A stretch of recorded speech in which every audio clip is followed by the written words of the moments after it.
Bismillahirrahmanirrahim.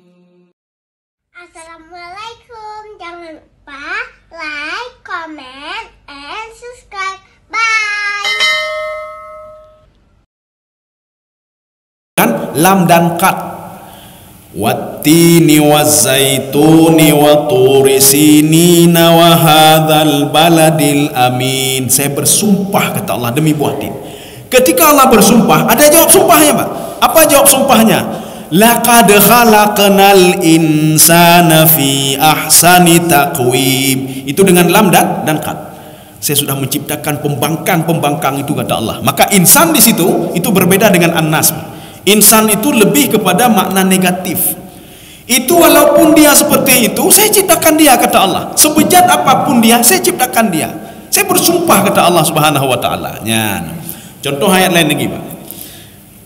Ya ini bisa juga ini. Nanti ada jawab sumpah yang mahsuf.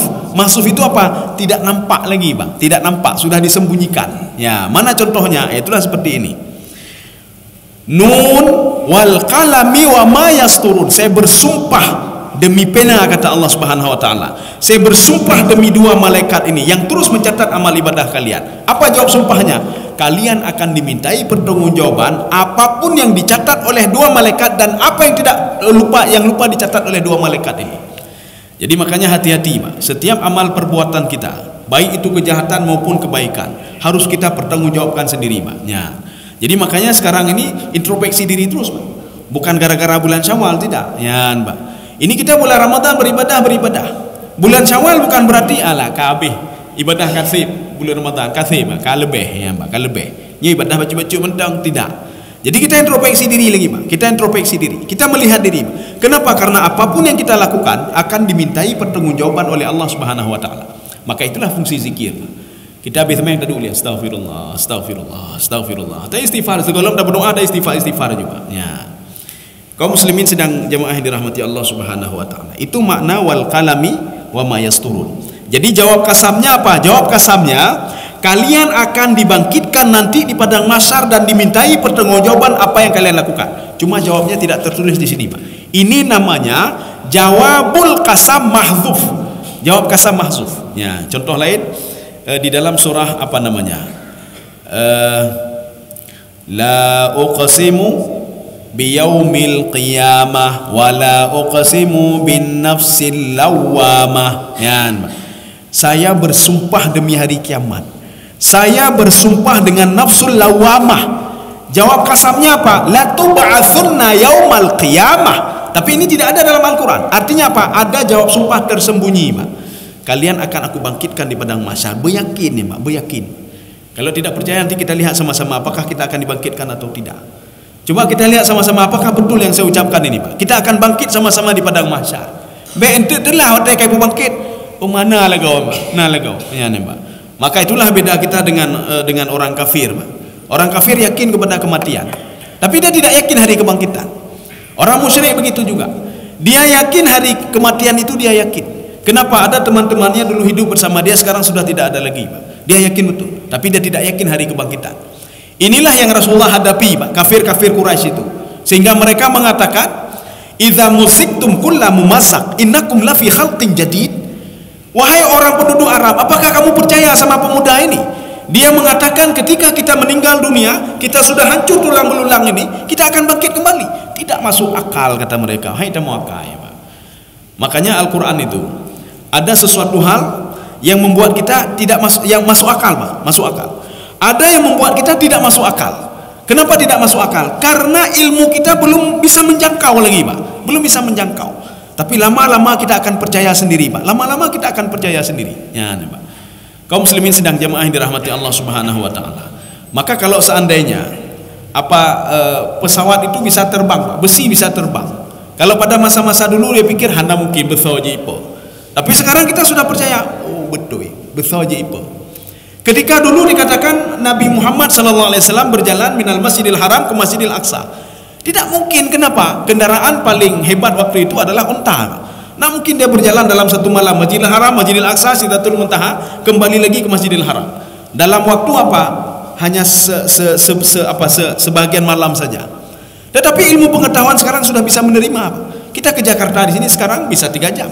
Kalau dulu jalan kaki sampai berbulan-bulan, Pak, baru truk gede, Pak. Ya. Kaum muslimin sedang jemaah yang dirahmati Allah. Ada juga yang menafsirkan begini, wal qalami wa ma yasturun. Ini sekarang tafsiran yang ketiga. Saya bersumpah kata Allah, takdir kalian sudah ada semuanya di lauhul mahfuz. Apakah kebaikan atau kejahatan, siapa penduduk surga, siapa penduduk neraka. Nanti ada pertanyaan. Kalau Allah sudah tahu penduduk surga, penduduk neraka, untuk apa diciptakan lagi kita, Pak? Untuk apa kita disuruh salat? Kalau Allah sudah tahu kalau si fulan masuk ke dalam surga, masuk ke dalam neraka. Ya. Jawabannya yang pertama, sampai sekarang kita tidak tahu apa yang tertulis di lauhul mahfuz. Kita tidak tahu, Pak. Bagaimana kehidupan kita tidak tahu, Pak. Maka Allah menyuruh kita selalu apa? Berbuatlah, ikutilah perintahku, dan tinggalkan yang apa aku larang, dan jangan lupa bertawakal kepadaku. Serahkanlah urusan kepadaku. Maka di dalam Al-Quran Allah berfirman begini, Pak.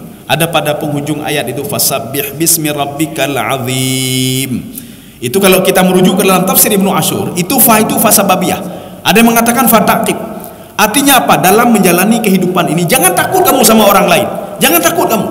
Jangan takut kamu kepada si fulan. Gara-gara ini kamu tidak dapat pekerjaan. Jangan takut kamu. Takutlah kepadaku, kata Allah.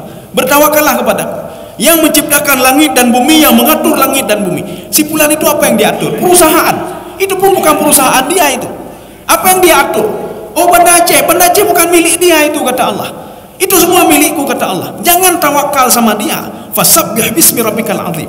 Maka Ibnu Ashur mengatakan dalam tafsir beliau, wala taltafid fikum ahad, wala taltafid fikum ila makaidihim. Jangan pernah takut dengan strategi yang mereka lakukan. Nyawanya na strategi yang pecat kita yang Pak. Berlindunglah kepada Allah Subhanahu wa taala yang menciptakan, beliau menciptakan kita dan menciptakan langit dan bumi. Jangan pernah takut. Nyok aja kaya dia tolong lon dia menyohana dron kabeh lon Pak. Ne tolong lon dia. Nyohana dron lon hana selesai kuliah. Untuk apa kita tawakal sama dia? Tawakallah yang menciptakan dia itu, Pak. Ya. Ini mana fasabbih bismi rabbikal azim. Maka jangan pernah lupa kita terus bertasbih kepada Allah, terus bertawakal kepada Allah Subhanahu wa taala. Yang kenyan dunia yang Pak ya. Yang kenyan dunia.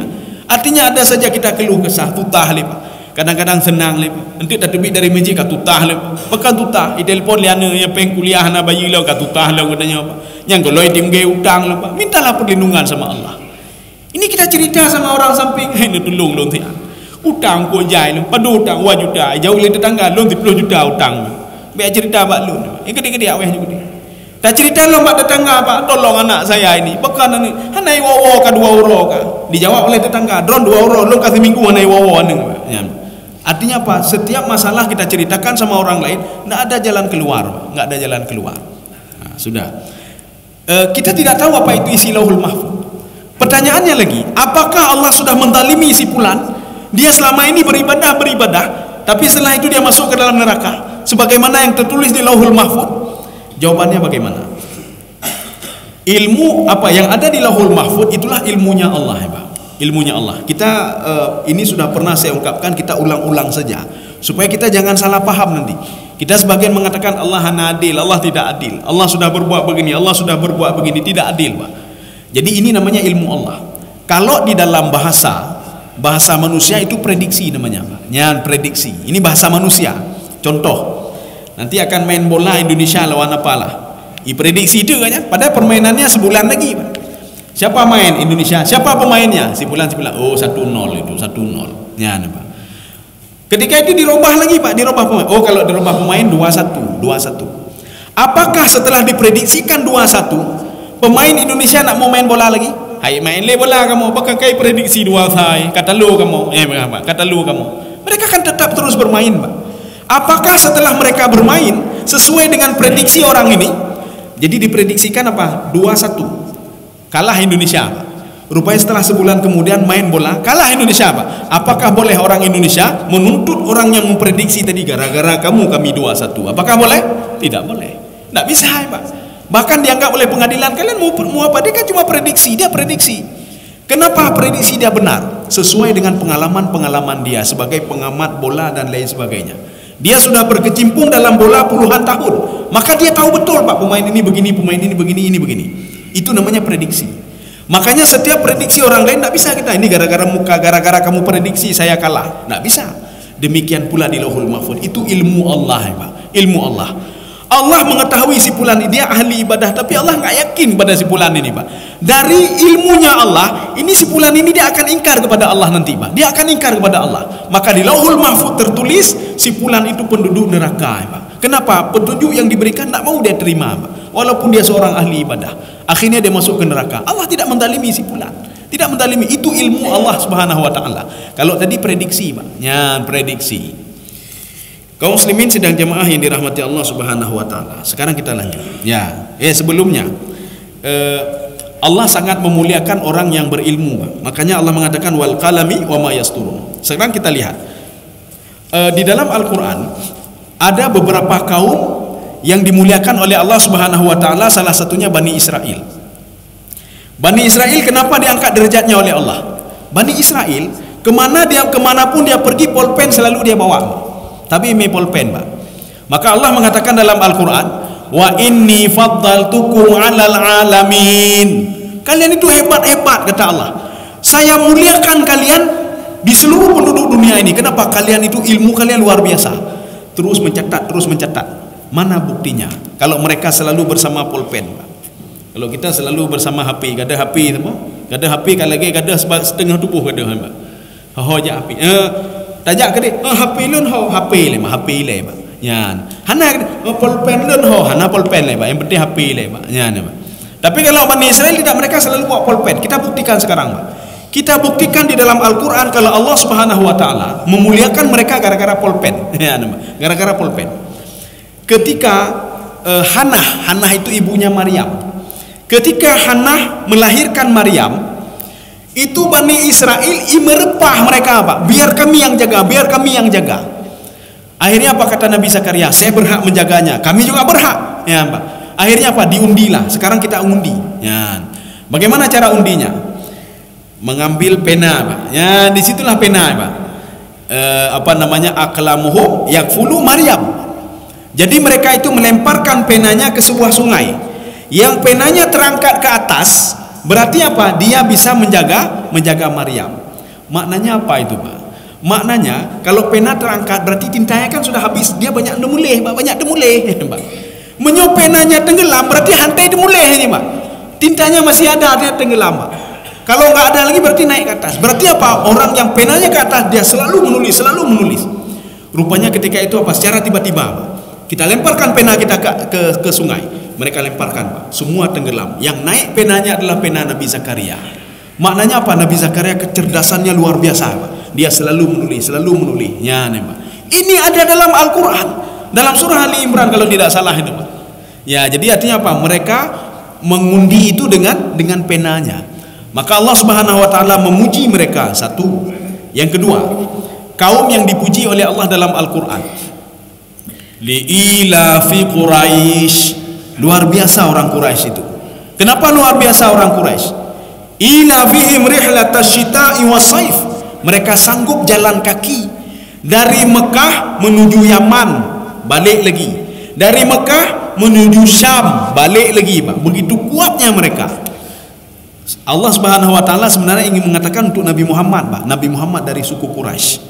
Yaitu Muhammad itu sanggup jalan kaki Pak. Jangan depak Pak. Tanya bantajak pedunya. Kata aki Pak, kata aki. Oh ka asam urat nih Pak, asam urat. Mana asam urat nih Pak? Ka asam urat, kanyo kaje Pak. Sebenarnya Allah ingin mengatakan lagi, begitu hebatnya suku Quraisy. Kenapa? Mereka itu, ini ada di dalam kitab Mubarak Furi Pak. Kitab tentang sirah nabawiyah itu Pak, yang dikarang oleh Mubarak Furi. Ya, sirah nabawiyah tentang Nabi Muhammad sallallahu alaihi wasallam. Di situ diungkapkan termasuk Ibnu Hisham. Kenapa begitu hebat Nabi Muhammad? Katanya menjajit lagi Nabi Muhammad jangan tapak dia pulang pergi Pak. Jut bekahan jut. Nabi Muhammad di situ diungkapkan disusui oleh 5 wanita hebat Pak. Ya. Dan kelima wanita ini keturunannya orang baik-baik semua Pak. Walaupun ada seorang budak di situ Pak. Kita bukan melihat statusnya tidak, tapi dia budak itu keturunan baik-baik, tidak pernah makan haram dia Pak. Dia tidak pernah berbuat maksiat. Maka 5 orang itu susunya berbeda-beda Pak, membuat Nabi Muhammad tubuhnya kuat. Bukan Nabi Muhammad saja. Di dalam Mubarak Furi mengatakan min adatil Arab, kebiasaan orang Arab menyusukan anaknya pada orang lain. Kita baru lahir anak saja hanya jok susu le pak, bejok susu le bukan pak, jok susunya mentang susu kaleng pak, jok susu lemuk. Maka anak waktu dah hai na hanya pak. Yang datanya aja susu lemuk merek pun jok anak pak. Waktu hai lawan le runci pak. Jadi makanya ketahanan tubuh itu ada sama Nabi Muhammad sallallahu alaihi wasallam. Maka kita selalu sibuk stunting je Pak. Saya bertanya kepada dokter itu, Pak, ini menurut Bapak kenapa stunting? Coba Bapak jawab dulu. Apa jawab Pak? Karena apa? Menyusui itu tidak harus menyusui eksklusif selama 6 bulan. Bapak, susui eksklusif. Maka belum Pak. Sekarang saya jawab Pak. Di dalam Al-Quran bukan 6 bulan, 2 tahun dalam Al-Quran. 2 tahun disuruh susui anaknya, ya Pak. Begitu hebatnya Al-Quran. Nyo kita nyoban stunting teori je. Orang zaman pekahana stunting ile maknya. Pekahana stunting ini kita menyalahkan apa namanya? Kita sendiri yang tidak mau ikut Al-Qur'anul Karim. Kemudian ditanya lagi kenapa stunting ini? Karena makanan gizi tidak cukup ya, Pak. Bukan masalah gizi tidak cukup, haram ya, Pak. Banyak makanan haram yang dikonsumsi, Pak. Ya, Pak. Makanya manusia kadang-kadang sakit, Pak. Makanan itu dalam Islam bukan melihat dari gizinya saja. Ada makanan bergizi tapi haram. Kepu haram katanya tak puas makanan rumah halu apa namanya makanan itu bagus Pak. Tapi haram apa kita korupsi tak tajuk kana maka pengaruh anak itu mental dan fisik dia berpengaruh Pak ya. Kenapa? Karena dari makanan haram tadi Pak. Dan dia tidak kita susui anak itu Pak. Makan tajuk bagus oleh buku tajuk Pak, tajuknya tutu kaleng dan lain sebagainya. Maka anak seperti itu kita menyalahkannya stunting, pening-peningnya dan lain sebagainya Pak. Padahal dalam Islam solusi sudah ada, semua sudah ada. Kita sendiri yang jauh dari Al-Quranul Karim.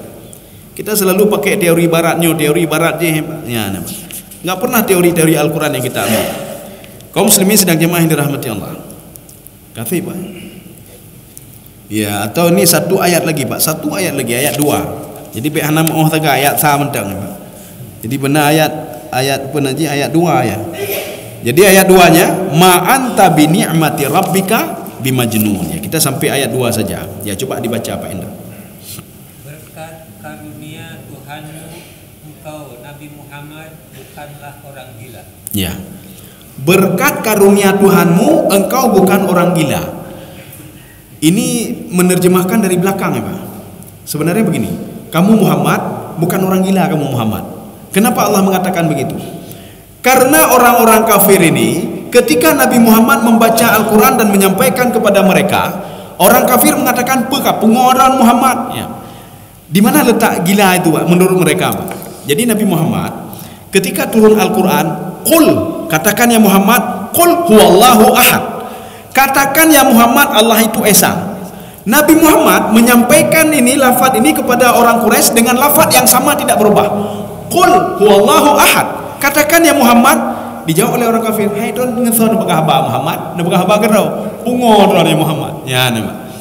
Dalam analogi lain begini, si A ngomong kepada si B, apa kata si A? B kasih tahu sama dosen kita, saya tidak masuk hari ini ya, saya sakit. Ya kata si A kepada si B. Pak. Si B datang menjumpai dosen, apa kata si B? Dia rubah kalimatnya, Pak. Kata si A, dia tidak bisa masuk hari ini karena sakit. Ya, dia rubah ya Pak. Tapi Nabi Muhammad tidak merubah. Kalimat Al-Quran, ayat Al-Quran yang turun kepada beliau tidak pernah beliau rubah walaupun itu uslub khitabi Pak. Coba seandainya orang tadi merubah. Si A ngomong ke si B Pak. B, tolong kasih tahu sama dosen kita, saya tidak masuk karena saya sakit. Si B kalau tidak merubah, dia akan mengatakan kepada dosennya, hai B, kasih tahu sama si B ya, saya tidak masuk hari ini karena saya sakit. Ibu kali dosen itu pengoran ya Pak. Pengoran ya Pak. Kenapa? Karena dia tidak merubah kalimatnya. Inilah yang membuat orang kafir itu mengatakan Muhammad kamu sudah gila ya Muhammad. Drol kapungo ya Muhammad. Ketika Allah mengatakan ya ayuhan nabi ya Muhammad, katakan kepada istri-istrimu. Nabi Muhammad mengatakan kepada sahabatnya, ya ayuhan nabi, wahai nabi, wahai Muhammad. Muhammad kapungo lom. Ibu kahaba ke drawanya Pak. Dia ngomong sendiri Pak. Dia ngomong ke kita seperti dia ngomong ke sendiri. Maka Muhammad itu gila. Maka Allah Subhanahu wa taala mengatakan kamu tidak gila ya Muhammad. Kamu tidak gila. Artinya apa? Apapun yang kamu ucapkan itu adalah amanah. tidak pernah dirubah, sedikit pun tidak pernah merubah, tidak pernah dirubah oleh Nabi Muhammad. Makanya ayat Al-Quran itu dari dulu diturunkan Lauhul Mahfud ke Baitul Izzah, dari Baitul Izzah selama 23 tahun kepada Rasulullah dengan 2 periode Makkiyah dan Madaniyah, tidak pernah berubah satu ayat pun. Oh, pakai bantu na ayat wadduha wadduhe, ya Pak ya. Ini bagaimana? Itu qiraat namanya, Pak. Itu qiraat. Qiraat itu bacaan.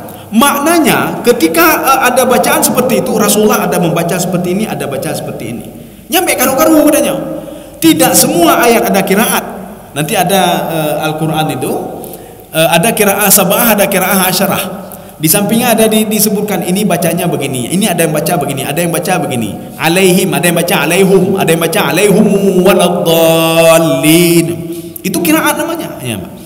Pada suatu hari Umar bin Khattab sedang duduk-duduk di masjid begini, Pak. Beliau mendengar ada satu kabilah membaca Al-Quran dengan yang tidak sama seperti yang dibaca oleh Umar bin Khattab. Bengih Umar, Pak. Dia langsung memegang tangan pemuda ini dan membawa ke Rasulullah SAW. Kamu sudah melangkih, baca Quran tidak seperti kami baca. Ketika itu apa? Umar melapor ke Rasulullah. Ya Rasulullah, pemuda ini membaca Al-Quran tidak seperti yang kita baca ya Rasulullah. Coba kamu baca, kata Rasulullah. Disuruh baca pemuda tadi, dibaca pemuda. Begitulah bacaanku, kata Rasulullah. Umar kaya kepalanya, berarti lun salah. Ya, lun salah. Coba Umar kamu baca. Ya begitu juga bacaanku, kata Rasulullah SAW. Artinya dua-dua benar, kalau karu-karu, Pak. Dua-dua benar, ya, Pak. Dua-dua benar. Yo kata bohnya petalahnya hana betul je. Alaihumu hana betul. Maka Imam Nawawi mengatakan, kenapa seorang sering berdebat? Liqillatil ilmi, karena sedikit ilmu. Kalau dia banyak ilmu, dia tidak akan mau berdebat. Bahaya berdebat. Apa berdebat, Pak? Yang na tutah hati tutah, Pak. Yang na tutah hati, Pak. Ya. Makanya Rasulullah SAW ketika ditanya oleh seorang pemuda, ya Rasulullah, beritahukan kebaikan-kebaikan kepada kami, beritahukan kejahatan-kejahatan, mana kebaikan, mana kejahatan. Rasulullah mengatakan istafti qalbak, mintalah informasi dari hatimu. Hatimu lebih tahu lagi, coba kamu tanya sama hatimu. Maka orang mencuri itu tahu kalau mencuri tidak baik, Pak. Orang yang salat itu dia tahu kalau salat itu bagus untuk diri dia, Pak. Orang itu dia tahu kalau zikir, duduk dia berzikir, dia baca Quran, dia tahu itu kebaikan untuk dia, ya. Maka Rasulullah mengatakan hatimu itu sangat cerdas sekali, Pak. Hatimu itu luar biasa sekali, Pak. Maka tanya sama hatimu. Ya, Pak. Ya, kafir. Ya, jadi insyaallah pertemuan selanjutnya kita lanjut ayat yang ketiga, ya, Pak. Ya, ayat yang ketiga. Mudah-mudahan ada manfaat bagi lunduan dan jemaah sekalian. Subhanakallahumma bihamdika asyhadu an la ilaha illa anta astaghfiruka wa atubu ilaik. Assalamualaikum warahmatullahi wabarakatuh. Terima kasih.